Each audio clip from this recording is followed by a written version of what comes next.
parehas ng concept ng Oto-Koto, Cabellino at Jacos.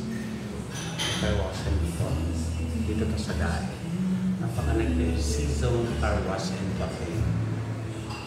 Tapos dito sa loob, dito yung kanilang coffee shop.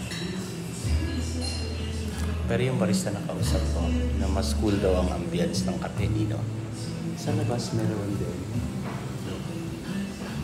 Malawak siya.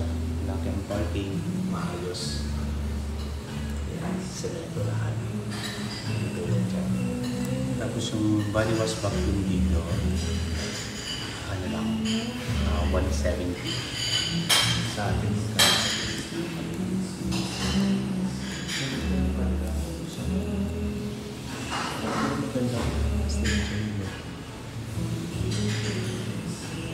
So yan.